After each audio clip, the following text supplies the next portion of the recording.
Like, everybody getting ingratiated with him. I mean, they love themselves some J.J. Redick, male model extraordinaire. Oh, here we go. Male model. I mean, that's what we need to be talking about when we talking about J.J. Redick. For all of your ladies out there, he's happily married, okay? Damn it, he's happily married. Beautiful little kid there. I know because he has little kids. He sure does. Anyway, Kendrick Perkins. Damn, bro. I mean, you could have put a little lightness to the makeup. You dark brother. It's the lighting. That's not even makeup. him. This face don't need makeup. It don't need makeup. I tell you what you do need. You do need to see that clip of you from Saturday Night Live. That's what you need to see. Molly, by the way, nice outfit. Good Miracles morning. do happen. First take. Oh, my goodness. Always backhanded compliment. On the series, it's been like a great suspense novel. More twists and turns. What are we going to see tonight? Here we go.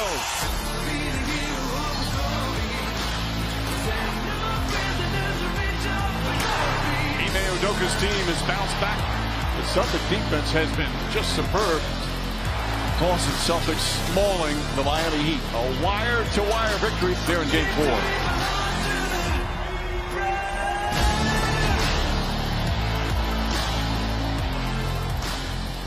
Good morning. What's going on, everybody? Welcome into First Take. Hi, Kendrick Perkins. You're feeling What's up, good Molly? today? Still in Boston? Just getting all those good, positive vibes. Your boys tying things up. Stephen A. making the trek back. And JJ 2 days in a row. I'm here. Aren't we Kendrick lucky? Perkins, little advice before the show begins. Stop looking down at your damn television screen and look straight at us. We see you. You don't have to see us all the time. We see you. Don't look down. Hold on. Look straight. Perk, just ignore him. Excuse me, are you running a master class on how people should dress, how they should act on TV? What's happening there? I just got off the plane, so I have excuses. Okay, I have Oprah. Excuses. Okay. Please. I have excuses. Is that a turtleneck you wearing in about 70-degree weather? I'm just wondering. No, it's not. It's just It just it's messes that with the dark beard. chocolate. You just can't see it. It's the I feel you beard, on that. too. I feel you on that. Yeah, Let's go. yeah. Let's go, Mr. Chocolate. How many times are you going to tell me to let's go? It almost makes me not want to start the show because you keep telling me what to do. Let's go. Celtics came hot out of the gate. The urgency was there, opening the game with an 18-1 run. The C's held Miami starters a 7 for 36 shooting and cruised to a 102-82 Game 4 win to even the series. It led wire to wire 2 days after Miami had done the same in a Game 3 triumph. Coach Udoka knew what was at stake. Understand what's on the table. This is a 3-game series now, and can't always just flip the mindset when we come off a loss and get a little desperate. And the guys talked about that in the locker room now. We've obviously been here before to string some games together and come out with the right mindset like we did tonight. Obviously, it was apparent the difference. We understand we don't want to go down 3-1, and so guys came out with that physicality. Obviously, some injuries, Stephen A. But tell me this: what message did the Celtics send with that blowout? Well, to me, they sent the message that they're the team to beat within the Eastern Conference, that the Miami Heat don't have enough. They've got to be fully loaded, 100% healthy to have a chance in this series. I still see this going 7 games. I think that the Boston Celtics ultimately escape with this series in the 7th game win in Miami. I think both teams will protect their home court over the next 2 games. But Miami doesn't appear to have enough. And ladies and gentlemen, let me say this. Miami is the #1 seed in the Eastern Conference. Their culture, their coach, their executive of basketball operations, Pat Riley, the winner within himself. This is a first-class organization from top to bottom. Last night, their starters put forth one of the most pathetic performances we've ever seen. Ladies and gentlemen, the starting 5 for the Miami Heat scored 18 points. I need people to understand the magnitude of what I just said. The starting 5 of a #1 seed in the Eastern Conference in the Eastern Conference Finals combined for 18 points. That's just pathetic. Victor Oladipo, your 7th man, coming off the bench to score more than the entire starting 5 is one of the most pathetic displays of offensive basketball we may have ever seen. That's no excuse for it. Obviously, that's not going to happen again because that's an all-time low. That's an all-time low light. Okay, not a highlight, a low light. But in the end, what it comes down to is that it crystallizes this. That's clearly an aberration. It's not going to happen again to Jimmy Butler, Bam Adebayo, Kyle Lowry, and these boys, PJ Tucker and them. It's not going to happen again. But in the end, it says a lot about what they're lacking overall. And I think that, to me, when you ask the question about what do we learn from the Celtics with this blowout win, is that the Celtics have a lot more firepower than the Miami Heat. All things need to be operating on a good cylinder in order for the Miami Heat to win this series. That's what I took. Talk to me. See, that's the thing that gets on when I come on here that makes my skin crawl when it comes down to Stephen A. The reason that the starters only had 18 points was because of the beautiful basketball on the defensive end that the Celtics displayed. And I come on here time and time again telling you the length, the athleticism, the versatility that they have. No other team in the NBA has that. They're able to switch 1 through 5. They got great depth. You got Grant Williams coming in off the bench, who's becoming the ultimate 3-and-D guy. And guess what? They clamped the Miami Heat up last night without their defensive player of the year. Think about this for a second. And I told JJ this early this morning. The Boston Celtics shot 39% from the field, 23% from 3, and won by 20. Jaylen Brown was 5 for 20 from the field, and they won by 20. You know why? Because Ime Udoka, who is a former champion, knows that in order to win a championship, you have to be great on the defensive side of things. Offense can win you games, but the defense is going to win you championships. And again, I repeat, the Boston Celtics have a championship caliber defense, and that's what happened to the Miami Heat last night. And that's the message that they sent not only to the Heat, but the rest of the league, including the Golden State Warriors. Perk, I think this is a good start of the show for you and I, because we just spent the last 2 hours arguing with each other on Get Up. So I'm glad that I can agree with you on this point. The biggest takeaway for me is that the Boston Celtics can win with their defense. They don't need to play great offensively to beat an elite team. They shot under 40% from the field. They struggled from the three-point line. The biggest difference offensively, if we're going to be honest, between Game 3 and Game 4 was the turnovers. They cut them down by basically 2/3. So that was key. To your point about depth, I think we got a great glimpse into who Robert Williams is on the basketball court, both on the defensive end, as a rebounder, as a shot blocker, as a rim presence, but also offensively. Multiple plays where he's making plays at the rim as a vertical lob threat, offensive rebound putbacks. And if we look at the Celtics as a potential NBA champion, going against the Golden State Warriors, the Warriors right now have the best offensive rating of any team left in the playoffs. During the playoffs, they were 18th in the regular season, but during the playoffs, they are the best offensive team left playing. They are going to have to guard. They are going to have to guard the Golden State Warriors in order to win an NBA championship. And nights like last night show just how capable that defense is. You know, it's interesting that you both agree. I'm so touched by it. I mean, the fact that J.J. Redick and Kendrick Perkins, agree with one another. I mean, it just touches my good old heart. Okay, let me get that out the way first, because it's important for the audience to know, my God, we should be so another. Let me ask you this question, Kendrick Perkins. The Celtics have had an elite defense pretty much since the new year has arrived, correct? They've been one of the top, if not the top defense in the postseason, correct? Yes. We've seen the Pistons have a great defense. We've seen the New York Knicks, the rugged New York Knicks when they were relevant in the 90s, have an elite defense. We've seen the Chicago Bulls amp it up and had an elite defense. Tell me, when's the last time you saw a starting five register 18 points? A starting five, 18 points. When? It's actually never happened. That's the fewest points ever for a starting five since we started tracking this in 1970. 1970. Exactly. See, I knew that, J.J. Redick. I asked a rhetorical question. I asked a rhetorical question, okay? I asked a rhetorical question. Why did I ask that question? Because Kendrick Perkins wants to sit here and talk about their defense. Of course their defense is elite. We knew that coming into the postseason. It doesn't negate the fact that they lost 2 games prior to Game 4, and at no time since 1970, Kendrick Perkins, in case you don't know, that's 52 years, my brother. I know you're young. The bottom line is 52 years. In 52 years since the stat was given out, no starting five has ever scored less. 18 points for all 5 starters combined? There's no excuse for that. You can point to the Boston Celtics defense all you want to, and I know their defense is big time. But that speaks to the anemic play of the Miami Heat more than this. I have a question. I have a question, Kendrick. How much did they miss Tyler Hero?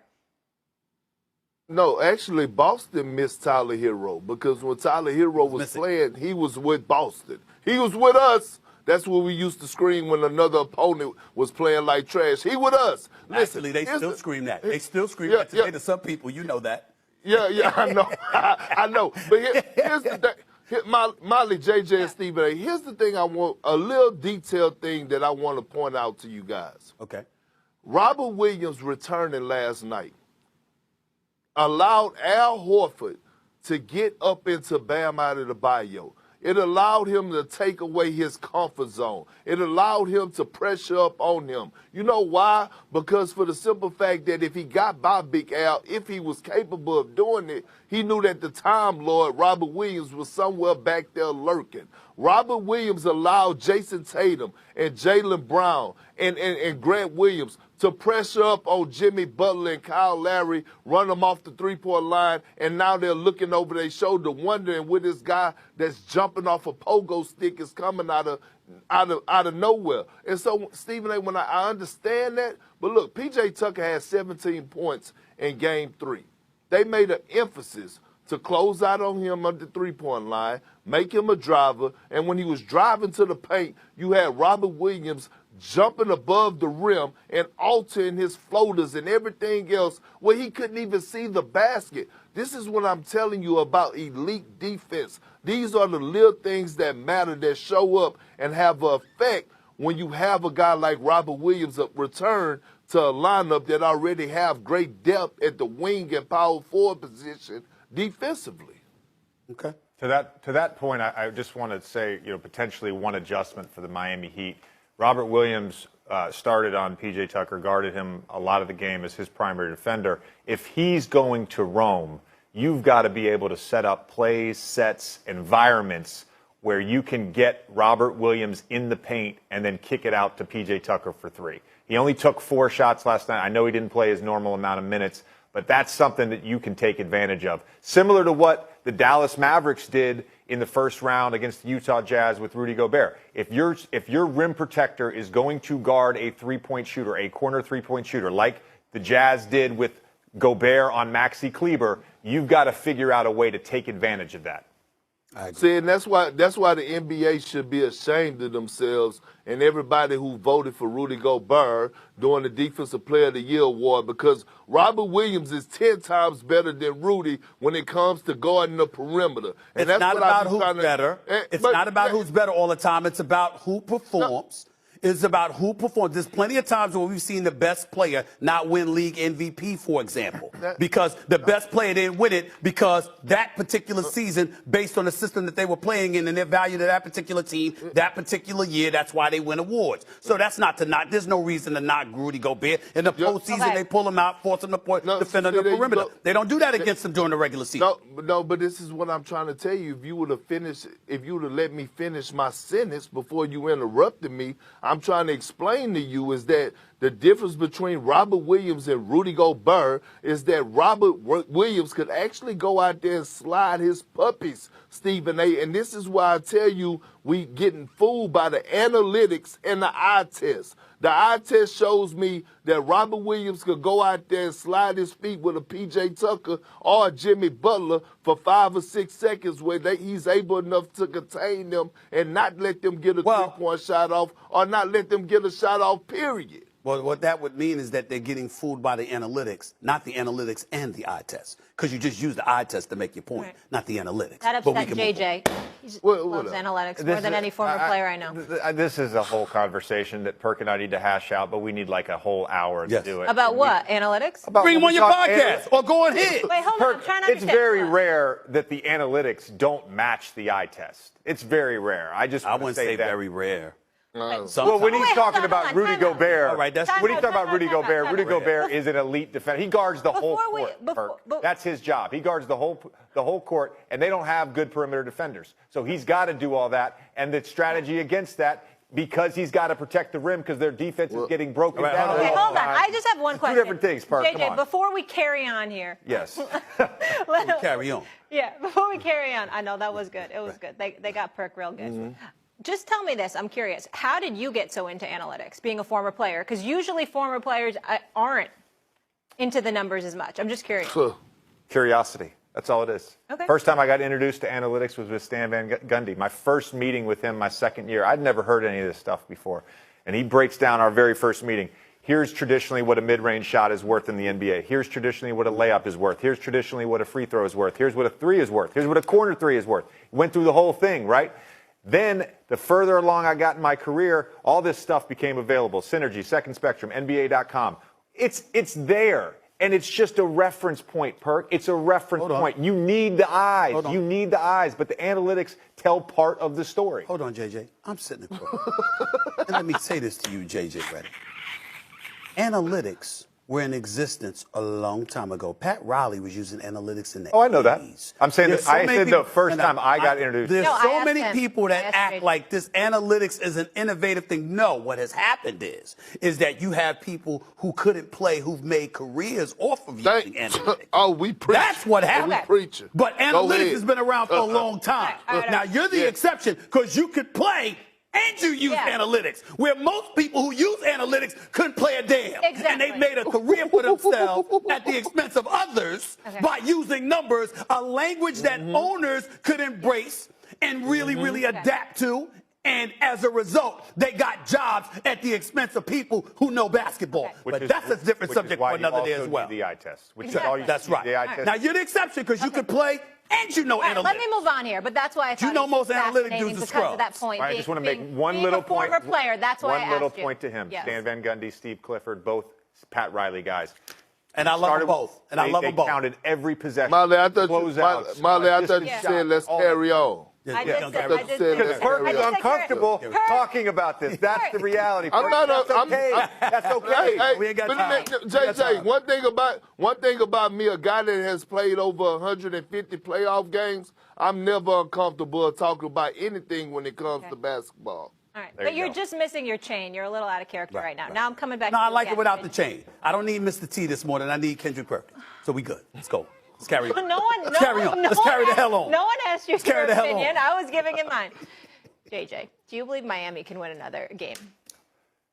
They can. I don't. You believe they will? No, I don't necessarily think they will. So there's some question marks here, and really it comes down to the Celtics defense being able to stop this version of the Miami offense. And the question marks are Jimmy Butler's health. And I think it's important to note, when you have a lower extremity injury like a swollen knee, there's not a lot you can do on the court in between games. So you're looking at basically 48 hours of doing nothing, then trying to go out and play.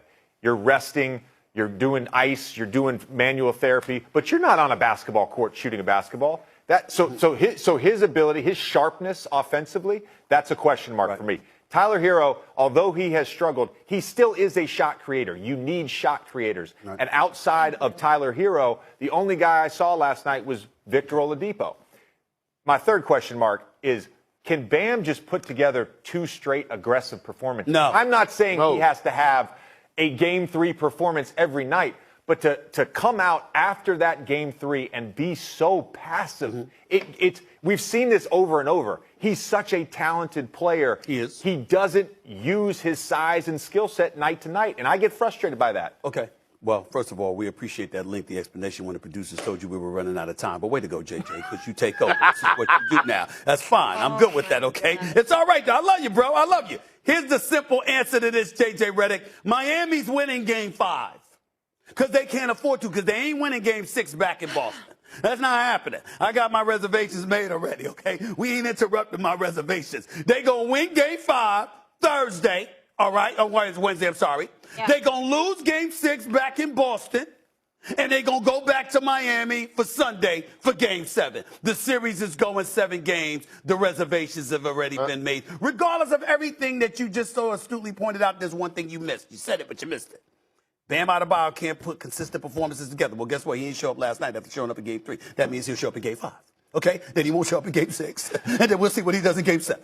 Miami's winning Friday, Game 5 Wednesday night.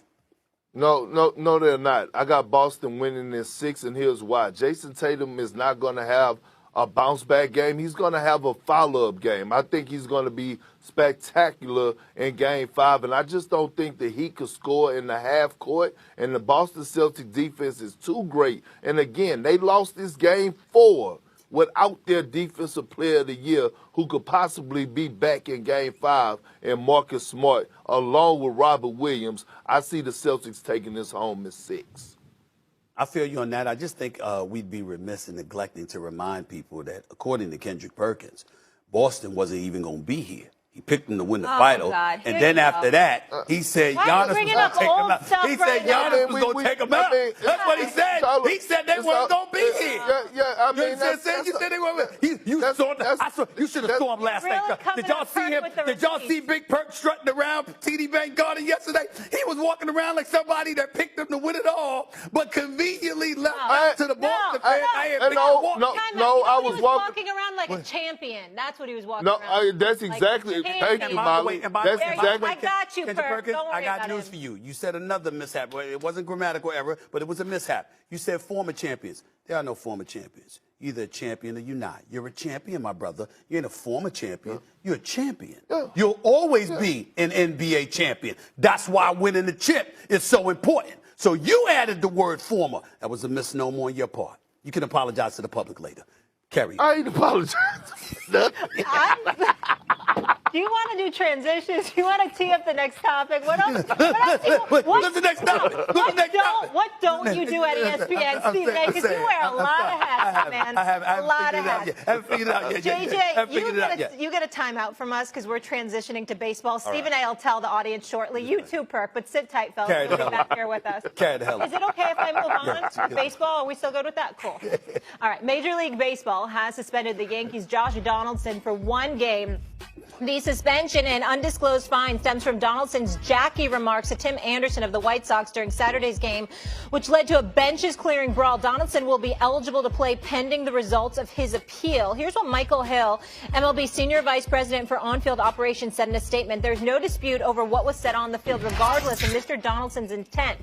The comment he directed towards Mr. Anderson was disrespectful and in poor judgment, particularly when he viewed in the context of their prior interactions. In addition, Mr. Donaldson's remark was a contributing factor in a bench-clearing incident between the teams and warrants discipline. Here's Yankees manager Aaron Boone.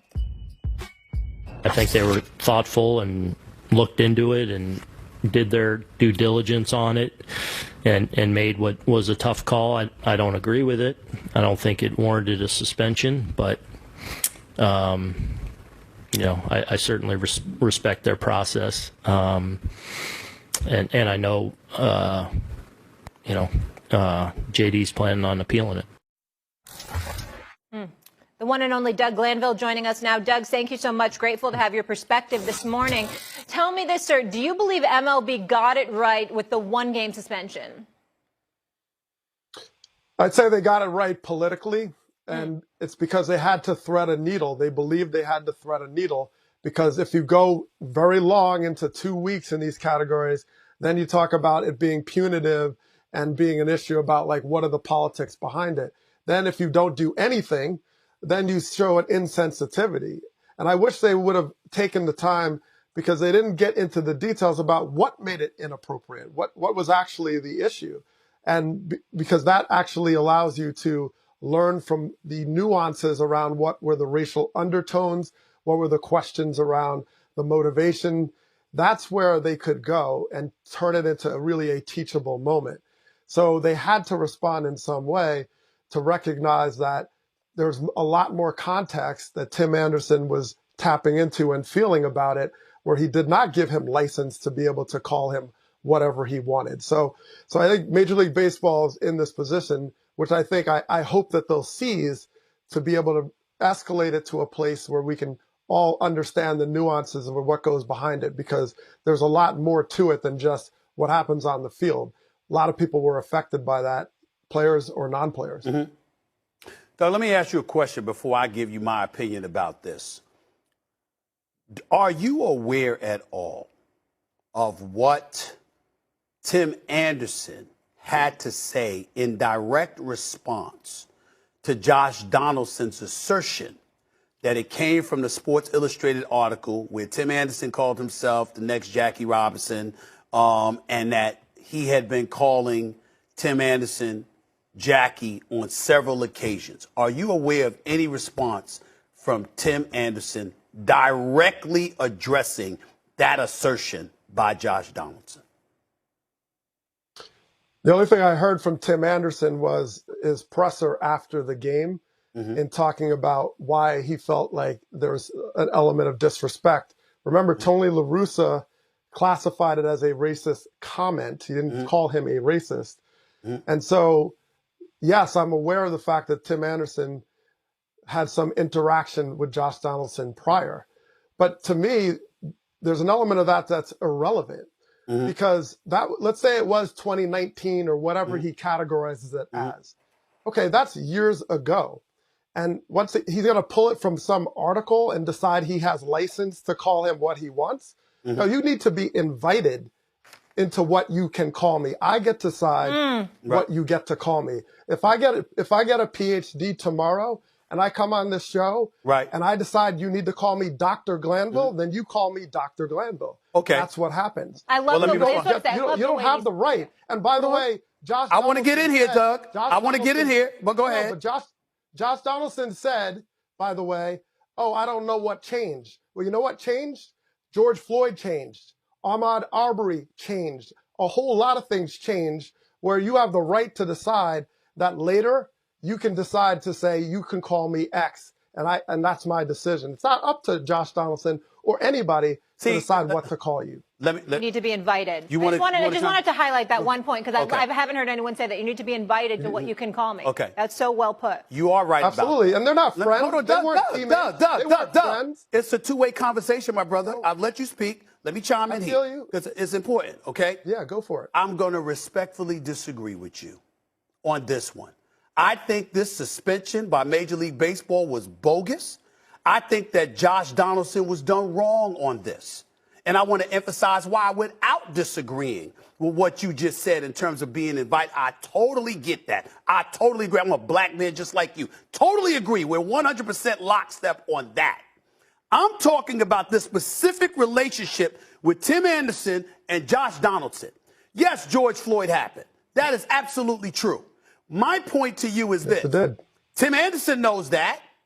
Josh Donaldson knows that. If there was communication between the two and Josh Donaldson comes out and he explains where it emanated from, then if you're Tim Anderson, you need to tell us, excuse me, you found it disrespectful. What about what he said that y'all were talking? Y'all just talked a few months ago. Y'all just talked last season. You talked the season before that. Was it offensive then? Because when you start talking about things moving and things changing, wait a minute here. What if Tim Donaldson, let me ask you, I'm not asking you this. It's a rhetorical question. If Josh Donaldson sat up there and said, you ain't no damn Jackie Robinson, should MLB suspend him off for that? I'd say no. You're the opposition. You in an article calling yourself the next Jackie Robinson. I'm looking you dead in your face as a competitor against you and saying, no, you ain't him.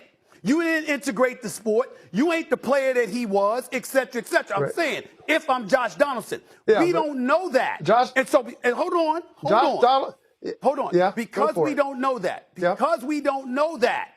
My issue is that Tim Anderson, and I'm not against him in any way.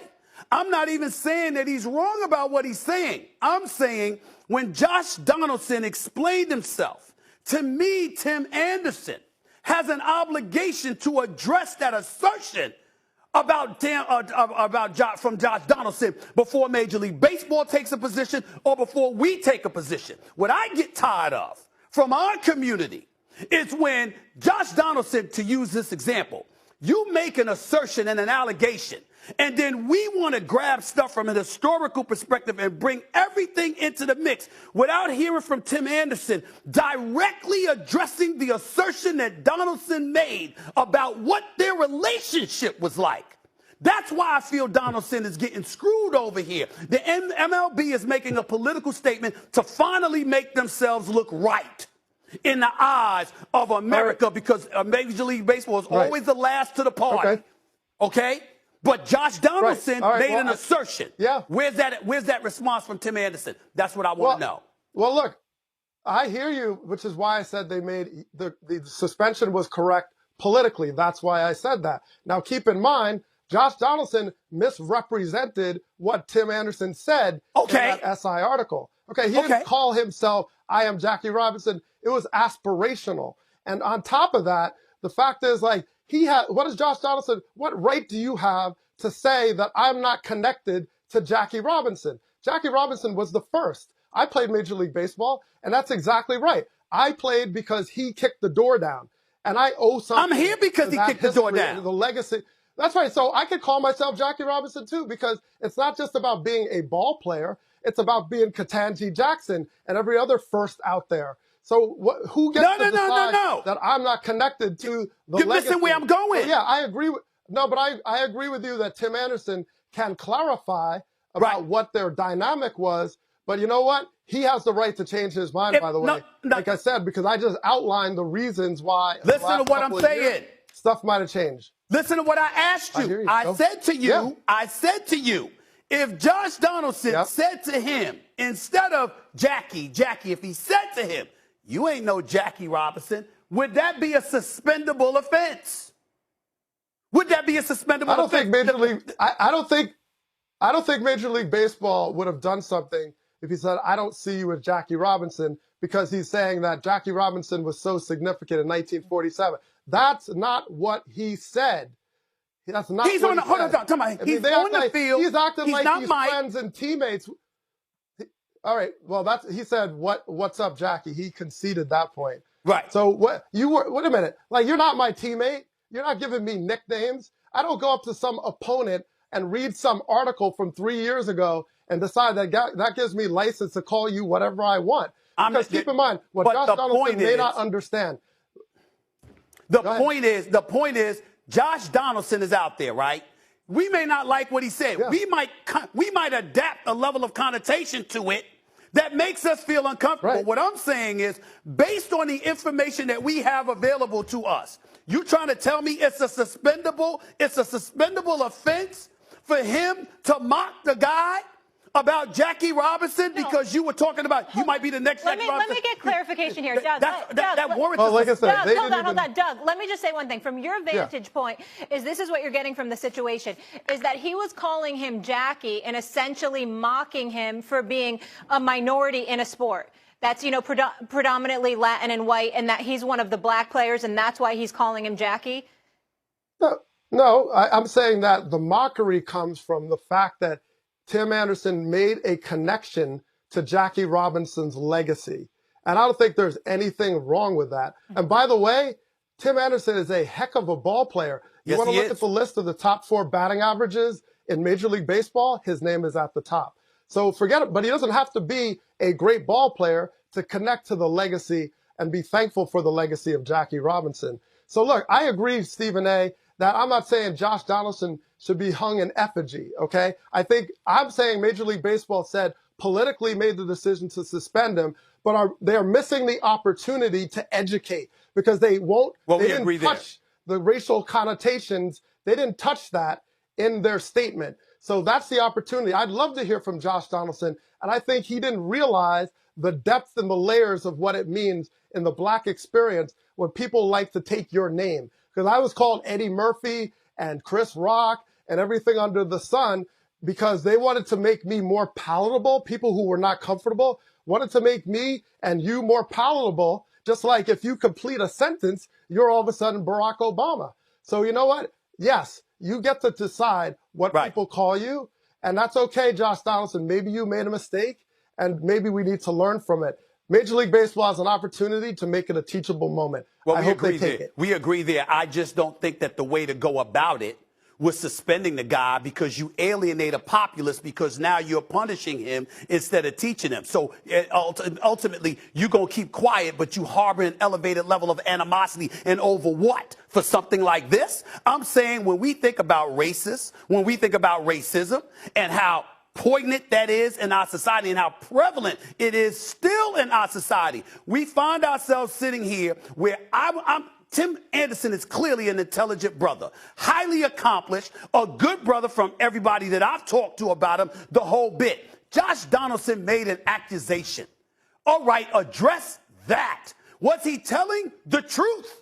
Because if Major League Baseball just slides up in there just to make themselves look good and politically up to date, finally, instead of being last at the party like they always are, and we're supposed to be satisfied because you suspended this dude for a game, now Josh Donaldson is being tainted as a racist. And I'm saying over this, at some point in time, as black people, we got to be mindful of the fact that if you're going to use that, it better count. It can't be for something as foggy as this, where ultimately people get tone deaf to what really, really resonates with us as a people. Stuff like this is petty, and Major League Baseball has bought into it. And Tim Anderson, to me, I'm not knocking the brother at all. I'm not questioning the veracity of his statement or anything. I'm simply saying Josh Donaldson came out in front of the media, no prepared conference, no prepared press conference, no prepared script, no tweet, no nothing, and said, this is the history. Tim Anderson, I would like to hear from this brother as it pertains to that direct explanation Donaldson gave before Donaldson is suspended. Because outside of that, it looks like he's got suspended virtually over nothing. But I think what Doug's saying is Tim Anderson doesn't have to explain why he doesn't want to be called a certain name. And then also with MLB, where potentially they dropped the balls. In the statement, they referred to it as disrespectful and poor judgment, but they didn't elaborate on the racial component. Donaldson said they have a relationship. That was a missed moment. Spanning years. Yes, but this has been going on. What Doug's saying is regardless of the relationship, if you're no longer comfortable with that, and we saw what's happened in the country as well. If he's no longer, but he said he didn't know. Donaldson said he said if something's changed in his exact words, if something's changed in our relationship, I didn't know. Tim Anderson has to address that. Well, Stephen, I hear you on the fact that you need to pick your battles. I understand that. But we also have to recognize there's a whole lot of people that are disingenuous about racism as a whole. Like the fact that, oh, well, it's convenient when, okay, it has to be these perfect conditions to say it's racist, but at the same time, they never concede anything's racist. So, you know, you can't have it all ways. And yes, I agree with that. I don't think you should throw that around recklessly, and which is why I think we need to take a step back, listen to all parties involved, and realize that this affected not just the ball players, but everybody and the fans and the support, and we need to take a chance to learn from this. Which is and why I give Josh Donaldson and Tim Anderson the floor to do that. Right. Yeah. Which is why I asked the question, if Josh Donaldson had said, you ain't no Jackie Robinson, would that be a suspendable offense? That's why I asked that question. Mm-hmm. I hear you. It's a good question. Yeah. And we're starting the conversation here, so I appreciate that, Doug, and, of course, your time and your perspective. Thank you so much for being with us Doug. this Thank morning. You, man. We'll talk to you soon. Still to come here on First Take, the Warriors have found the winning formula before. So what does Stephen A. think could possibly prevent them from winning a title this season? And the Patriots have reigned supreme in the AFC East for a long time and returning to the NBA Finals for the 6th time in 8 seasons. That is impressive. Teams to take a 3-0 series lead are 146-0 all time. Golden State hopes to finish it off with a sweep tonight in Dallas. Big Perk back here with us. And Perk, I want to ask you this. What do the Warriors need to do to show they can win the 2022 title? Well, continue to keep getting better on the defensive side of things, Molly. I mean, they haven't shot the ball extremely well from the three. Klay Thompson has been really inconsistent for us shooting the ball. But the thing I notice about the Warriors is that they've been hanging their hats on the defensive end, whether that's Otto Porter coming in and providing the spark off the bench and getting deflections and getting steals, whether it's Andrew Wiggins picking up Luka Doncic full court, turning them, making it hard on him, you know, making life hell on him. Just think about this for a second. In game 2, the Warriors were down 19 points. They came out in the second half and they held the Dallas Mavericks to 13 points. 13 points. Again, we could talk about shooting, we could talk about offense, but it all comes down to defending and being that defensive-minded team to try to win the title. And we go back and we can look at the past and look at all those 3 titles that the Golden State Warriors won. They still were up there at the top of the charts far as defensive rankings in every category. Yeah, I look at it sort of a different way, and I talked about this a little bit yesterday when I talked about the two potential matchups that the Warriors will face in the finals, and that is the Heat and the Celtics. And these are two teams that have a bunch of switchable parts and a bunch of size. And if you look at this Mavericks series, the Warriors have scored. They're scoring 120 points per possession, or per 100 possessions, which is basically better than the best offense in the league. Where they struggled offensively was against the Memphis Grizzlies, who is a hard-nosed defensive team that, for the most part, did a decent job switching in that series. Against the Celtics or against the Heat, both those teams have all the way up to the five-man guys that can switch. Those defenses are based upon switching. So this is not something that they have to learn. If you go back to who gave those Kevin Durant teams the most trouble in the playoffs, it was those Houston Rockets teams who built their defense specifically to play and hopefully beat the Warriors in the playoffs. And that's why I think scoring the basketball in these finals against these two defenses, that's going to be their biggest challenge. I agree with both of you. I agree where Kendrick Perkins is talking about hang your hat on your defense because that's what's gotten you here. And throughout the years when they went to 5 straight NBA finals and they won 3 championships, JJ, a lot of people didn't give enough praise to their defense. As explosive as they were offensively, they were hellacious defensively, and we got to give Steve Kerr a boatload of credit because of what they've been able to do as a defensive unit. But I also get your point about needing to score more offense. Here's the thing for me where I'll crystallize it a little bit more. I'm a Klay Thompson dude. Klay Thompson is one of the greatest shooters the game has ever seen. I think arguably top 3 all time. Klay Thompson in his entire career has never shot in less than 40% from three-point range, just like Steph in the season. I'm not talking about the 5 games Steph played during the lockout season. I'm talking about full season. The brothers never shot less than 40% from three-point range until this year. Klay Thompson came back this year, obviously was struggling to get his groove back, got his groove back a little bit, has had some explosive games, particularly the closeout game is the latest example when they beat the Memphis Grizzlies in 6 games and he dropped 30. Klay Thompson shot 36% from three-point range that series, which is not shabby. This series against the Mavericks, he's shooting 27% from three-point range. That's not going to cut it when you talk about going up against Boston or Miami. The one thing that we need to say about both Boston and Miami is that if you're the Golden State Warriors, you need to bring your A game to beat them. You ain't going to beat them with your B game because they're going to get physical, they're going to get up in you, and they're going to do whatever they can to try and neutralize you because you got to remember, when we look at Jason Tatum, he's 6'9". When we look at Jaylen Brown, he's 6'6", 6'7". You know, you look at Al Horford, he's 6'10". You look at Robert Williams, about 6'10". Marcus Smart is a pit bull. We get all of that. Golden State Warriors is a finesse team. Looney, great game the other night, no doubt about it. Andrew Wiggins got some length on them. Klay Thompson, 6'7", Steph Curry, 6'3", Jordan Poole, like 6'3", 6'4", etc. Memphis showed you can get a little physical with them and thwart them a little bit. And when I look at it from that perspective, I'm saying the Golden State Warriors that I expect to win the championship is the Golden State Warriors that's going to be making perimeter shots. Because here's the thing that everybody needs to remember. The Dallas Mavericks ain't Miami or Boston. They have nothing on their front court defensively. They have no rim protection. They have no shot blockers. That's not a problem with Miami and Boston, especially Boston, because both Horford and Williams can do that for you.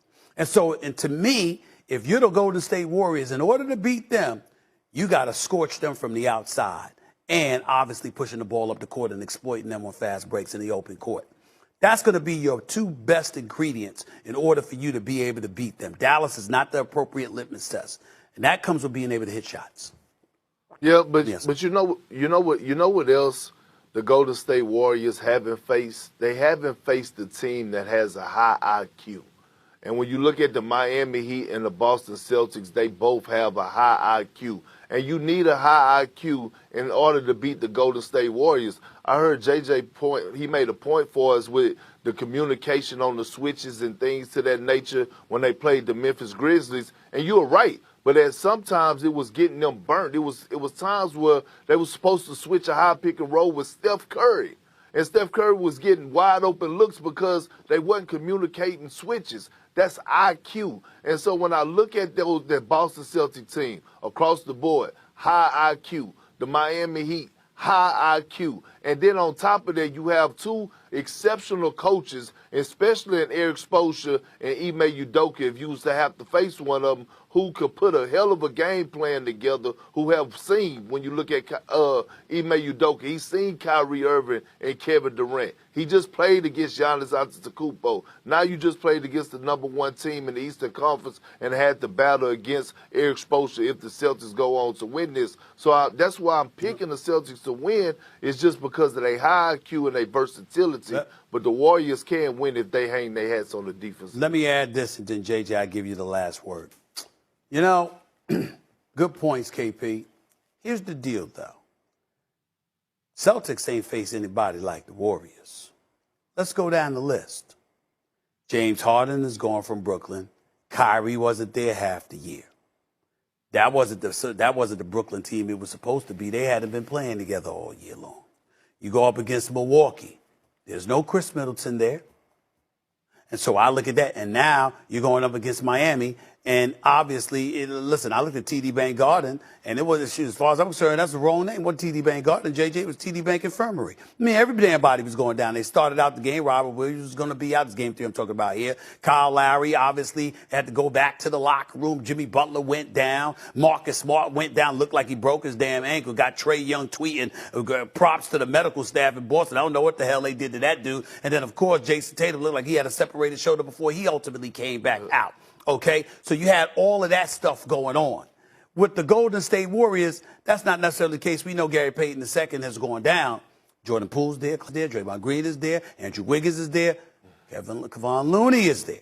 I'm just looking at the high IQ that KP alluded to, along with their personnel being in place. And Boston ain't faced nothing like that yet. And now they're going to have a lot more rest, potentially, if they sweep tonight and the other series goes to a Game 7. Go ahead, Jake. Molly, don't let him off the hook. He picked the Brooklyn Nets had to have something because you actually picked them to beat the Boston Celtics at 7, didn't you? Yeah, he did. Okay, then. Yeah, so they had to have something there. They got sweat. They got sweat. Yeah, okay. Well, they had to have something that made you pick. Perk, I'll work on that montage for you. I appreciate the reminder, because you're just trying to offset what you said about Milwaukee. That's all right. No. I'm just telling you. I'm just bringing up receipts, too. Whatever. I like what Perk. I have more. I like what Perk brought up about the basketball IQ part, because I talked about this during the Denver series. They didn't have the personnel with high basketball IQ outside of a couple guys to contain the Warriors when they got into their movement sets.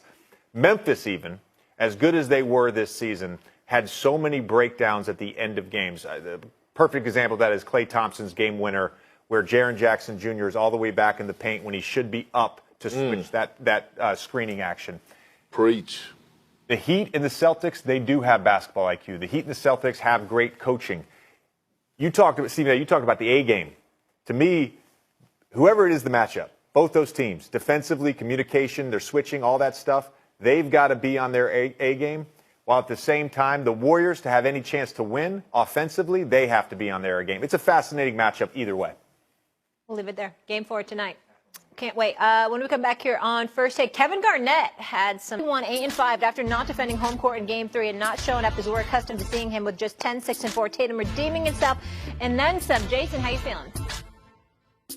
Obviously, I was ready to get back to play, but I didn't doubt myself. I know how to play basketball, and regardless how many points I scored, just trying to come out and help us get a win. That was just most important. Tatum has averaged to under 21 points per game in losses this postseason, but has taken his game to another level in games after a loss, averaging over 32 points per game in that situation, so the man knows how to rebound. That is the most in a single postseason in Celtics history. Big Perk back here with us. JJ Redick back here with us. You know what, Perk? I'm going to start with you. Can the Celtics trust Tatum to carry them to a series win? Yeah, Molly. Without a doubt, look. he got him this far, okay? Once he got past Kevin Durant and Kyrie Irving, then moved on and got past Giannis Antetokounmpo, who in my eyes is the best player, the most dominant player in the world. When he was able to match Giannis 40 and 20, and he had that 46-piece wing dinner all flats, look, if Jason Tatum could get past those in those two series, there's no doubt in my mind that he can't get past this Miami Heat team and a hobbled Jimmy Butler. Not let alone, he's on the verge of actually getting past Steph Curry and the Golden State Warriors. Look, this guy's just that elite. 6'10", could do it all, zero flaws in this game offensively. Now he's taking a step to another level of making guys around him better. Hell yeah, he could carry this team to the finals. Yeah, I totally agree with Perk. I definitely think he can be trusted. He has gotten them this far. In terms of the bounce back game, I saw an interesting stat this morning. So since mid-January, he has yet to play in back-to-back losses. That's a stretch of 41 games. Coming off a loss, coming off a bad game, he's averaging 32 and shooting 51% from the field. I go back. This is why I think it's different. Like we were talking about Bam earlier in terms of that up and down, him having a good game, him having an off game, him having a good game. That's not who Jason Tatum is. Yes, there are some head-scratching games mixed in. I go back to the Milwaukee series. He had 10 points. The next 3 games, he goes for 30, 34, 46. Yep. You know, my expectation is that he will continue to play like he played last night, and he will help close out this series for the Boston Celtics. Don't disagree with y'all at all. I will throw this caveat in there, though. I think the Boston will win this series in 7 games. I think Tatum will have 2 great games and 1 stinker. That's what I expect. You expect the stinker? I expect him to have 1 game that's reminiscent of what we saw in Game 3. Okay. I expect him to explode those other 2 games and deliver the goods in this series. That's what I think that you've come. Not to say that there can't be 3 straight games because we've seen them do it before, but more often than not, what we get from Jason Tatum is elements of greatness, but some more inconsistency. There's nothing to question his talent. Brother can handle, he can shoot, got a long-range shot, got a mid-range shot, can finish at the basket, is athletic, long, defense, plays on both ends of the floor, offensively better than defensively, obviously. But in the end, I think that because of the toughness of Miami and how physical the referees allowed the game to be periodically, that's what you're going to see. I remember in Game 3, they win Game 3, and last night I'm on NBA Countdown with Will Bond and Jay Rose and Malika, who did a great job filling in for Greeny because he was out sick. And I said, excuse me, y'all, this is Game 4. Boston's down 2-1. They going to get the calls tonight. And at halftime, they had 26 free throws to Miami's 9. It wouldn't surprise me at all if roles were reversed and suddenly Miami's getting an exorbitant amount of calls and Boston is not. I just see this series being something where Jason Tatum will struggle in 1 game and he'll explode in the other 2, and Boston wins this series. I was just going to ask, I just want to follow up on that. Steve, don't you think, though, that in regards to free throws and calls, so much of that is manifested by the demeanor or the mindset or the force that a team plays with? To me, the Miami Heat in Game 3, they were the more forceful team. Right. In Game 4, from the jump, the Boston Celtics were more forceful. To me, it wasn't about getting calls. It was like, I'm going to put the officials in a position. I'm going to put my head down. That's where the analytics hurt you. And here's what I mean by that, JJ. You're absolutely. I'm going to tell it. I'm going to say it. You're right. But you know good and damn well there are times in the playoffs where you walk in and it's very, very clear. This ain't y'all day with the officials. It happens. We've been watching it for decades. You know it's true. If either one of y'all as players deny it, I'll never be more angry at y'all if y'all try to deny that. You know it's true. There are games where the officials, you just ain't getting the calls, and you know it. It happens all the time in the playoffs. Perk, get in here.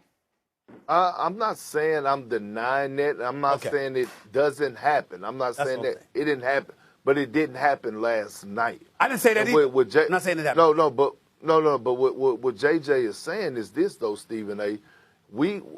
I know he had Stan Van Gundy as a coach. I had Doc Rivers. I had some other coaches, and they all used to tell. Okay, right. You had Doc too. They all used to tell us, hey, how you establish yourself from the beginning of the game is how the refs are going to call the game for you. If you come in and you become a jump shooting team, and this has been Boston Achilles' heel all season long, especially Jason Tatum. When Jason Tatum comes into the game and he got his head down and he's lowering those wide shoulders and he's going through the chests of people and getting to the basket, he sets the tone. When Jason Tatum comes into the game and he's giving us that bag and he's giving us those sidestep three-point shots and step backs and things to that nature, and then he wonder why in the third and fourth quarter he's not getting calls, it's because he didn't establish his presence from the jump. I thought last night the way he was aggressive and attacking the basket, he established a way that the Celtics were going to play from the jump, and that could play a huge role where it does play a huge role in the way that the officials officiate the game. Y'all both played for Doc Rivers. And obviously you played for a few coaches as well. Okay, both of you have. Stan Van Gundy included and others. Y'all know, this is just a little report over here. I mean, I wasn't talented enough to play on the next level like my two esteemed colleagues here. I just a little old reporter just reporting on the game. But who do you think the coaches come to tell us about the officials? How you got to prepare your team, because this night you ain't going to get these calls. And we knew coming into this game that we weren't going to get our way and it was going to be called this way. And the players got to but damn, how many times have coaches caught blisters on their tongue because they had to bite their damn tongue because of what they wanted to say about the officials, but couldn't because they wanted to keep their money in their pocket? We all understand from your vantage point, basketball parlance, you're absolutely right. There's nothing to dispute. But we also understand that games get called differently come playoff time from game to game. It's not consistently called for 7 games of a series. We know that. And it ain't going to be consistently called for this series. Watch. Well, just one follow-up point on that, Stephen A., and that's because there's different crews for every game. Right. You have to know going into a game how that official calls the basketball game. Mm-hmm. And I'll give you a great example of this. They talked about it on the broadcast the other night during Game 3 of the Mavs-Warriors series. Draymond is allowed to talk a lot on the court. Mm-hmm. And he had an interaction with Mark Davis early on. Mark doesn't play it. Like, Mark does not play it. He'll give you a little rope, but if you follow up with him, he's going to tee you up. And that's one example. But there are referees. Perk, you know this. There are referees that I knew going into a game. I'm not going to get certain calls on my rip throughs or coming off picks when a guy holds me. Like, I knew that ahead of time. Here's the problem that I have, and I've been waiting to address this. You know what? And this goes for Stephen A. and JJ, okay? When it comes to Draymond, we all have a problem of holding him accountable, except for me. And when I say that, I say that to say this, okay? I'm watching Game 3, I believe it was, when he was having a horrible game. I believe he had 5 points, 5 turnovers, 5 fouls. I believe he fouled out of the game. It was just some crazy things he was doing. He had already picked up 1 technical foul. And I'm watching him, and I'm watching the way that he was addressing and talking to the referee as he picked up his 5th foul from the sideline. And I'm saying, at what point are you going to eject him? And never got an ejection. I mean, he was calling them everything under the sun. And so then I'm waiting, I'm checking the internet to see when is somebody actually go say something to him about his actions or things to that nature. Nobody said a damn word. Turn on the TV, nobody said a damn word. So the thing is this. I done came to the conclusion that Draymond actually got everybody spooked to say something about him. First of all, Tommy, let me address Big Perk. Don't go there. The fact of the matter is, no. The fact of the matter is, some people just don't feel the way you feel. That's number one. No, it ain't not. No. Wait a minute. I'm just keeping it real. Ain't nobody scared. Yeah, but you keeping it real. That don't make you keeping it right. The fact of the matter is, ain't nobody scared of Draymond. We just don't happen to believe what you believe. Like, for example, you just brought up how you said he was calling a referee everything under the sun.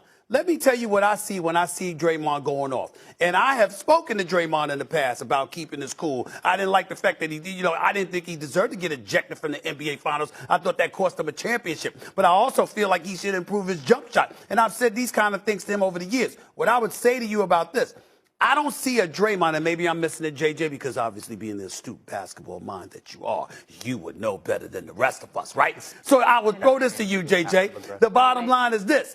When I see Draymond Green going at a referee, an official, what I see is him arguing over the merits of a call. I don't see the name calling that you said you see.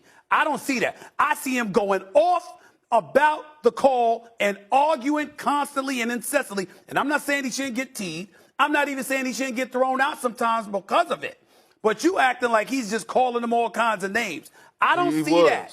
I don't see. All right, I didn't see that. I didn't see that. Me and you was watching two different games. I didn't see that.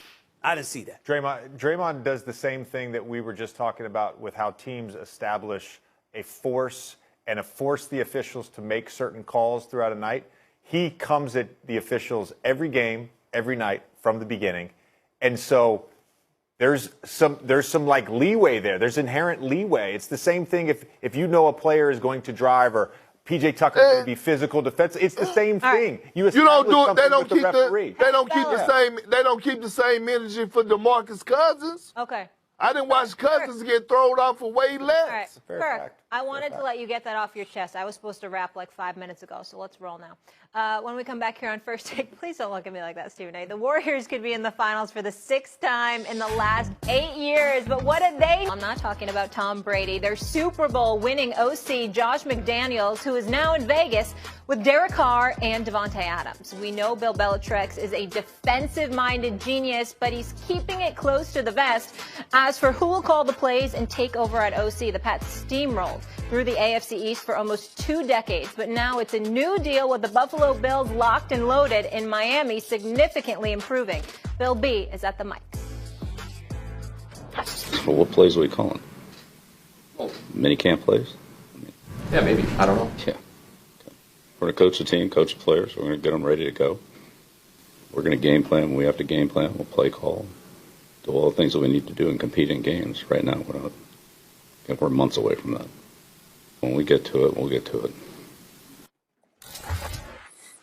No cutoff hoodie. There he is, the man of the hour, my guy. Hi, Swaggo. How we doing? My brother. What's up, Molly Q? What's happening? What's up, big bro? What's up, bro? Well, you know, it's just another day in the office, Marcus. You know how it is. Let's talk some football, shall we? Tell me this. Are the Pats in danger of falling to the bottom of the AFC East after dominating it for so long? Yeah. Yeah, you don't have to finish. Yes. Yes, they are. They're in danger. They're in danger because of, one, the other 3 teams are becoming more talented. That's number one, and it starts there. All right, but because people forget that Bill Belichick, taking nothing away from him, great coach, great guy, put guys in position to have success. Bill Belichick had a bunch of Hall of Famers throughout his tenure with the New England Patriots, or a bunch of elite, all-pro, Pro Bowl level players. We get caught up in Tom Brady, but we forget the dominant defenses that he had, personnel-wise. I'm talking about that. I'm not here to say that Bill Belichick is not the greatest coach in the NFL, in NFL history. Very well, maybe. Some people dispute that. I don't. I think the championships and what he was able to do by putting those pieces in order to have success makes him the greatest coach in the NFL. But when you start, we got to stop thinking like history got to stop reverberating. This is not the same New England Patriots team. This is not the same team. They have a second-year quarterback. They're trying to figure out outside who their weapons would be so they can be an explosive offense. And more importantly, they don't know who the hell their offensive coordinator is going to be. Now, I get it, and we can throw and dump on the Jets. The Jets have done phenomenal things from a personnel standpoint. Do they have to put it together? Absolutely. Miami, talent, more talented. They have more talented roster than the New England Patriots right now. And we don't even need to talk about the Buffalo Bills. So are they in danger of being the last place team? Yes, because of talent on these rosters. But I have pause like everyone else because Bill Belichick is the head coach. But coaches can't overcome if you don't have the talent to execute the plan that you put in place. And that is my concern with the New England Patriots going into this particular season. Don't mean it'll be that way going forward. But if I told Stephen A., Joe Judge, and Matt Patricia may be your play callers, you would tell me that don't set up well for your team to play good football. Something is wrong with you, bro. Something is absolutely positively wrong. But let's talk about it.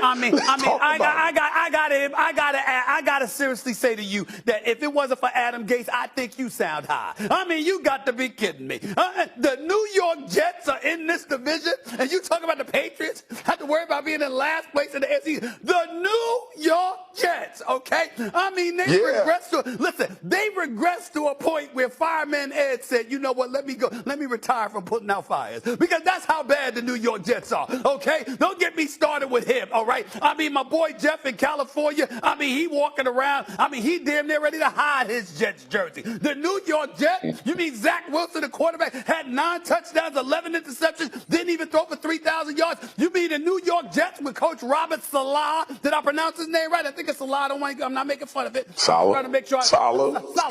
Okay, that's Robert Saleh, right? Listen, this brother was a big-time defensive coordinator in San Francisco. We know this.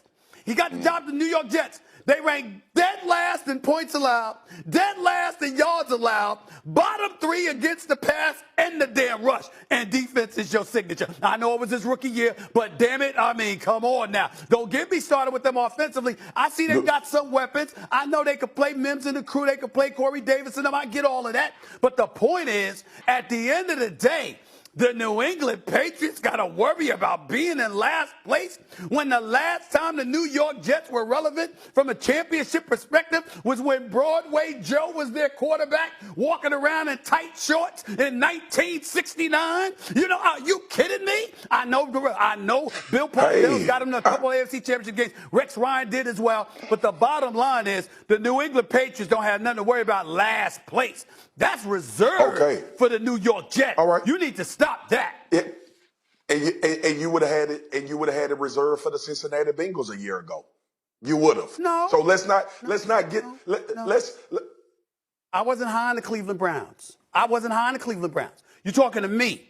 I got receipts. You had Cincinnati better than. I had everybody finishing ahead of the Browns because of Baker Mayfield. Yes, I did. Well, first of all, you were the only one. Congratulations. Number one, talent matters. You know that as well as anybody. First and foremost, I'm not saying the New England Patriots are going to finish 4th. The question is, could they fall to the bottom? Absolutely. They could. When you look at this division, Miami just brought in Tyreek Hill. We don't know how Tua is going to play. There's a lot of unknowns in this division. Stephen A., I'm not giving credence in saying that the New England Patriots going to be 4th, but when I look at the New England Patriots roster, wait a second. When I look at the roster right now sitting here in May, you can't definitively tell me that New England has a better roster than any 3 of the other teams in this division. What I can tell you, ain't no way in hell they finishing worse than the Jets. I ain't even think about that. Okay. I don't even have to think about it. They finished worse than the Jets. All right. Ain't no Bill Parcells team finishing worse than the New York Jets. Not this New York Jets. Bill Belichick team finishing worse than the New York Jets. And I hear you.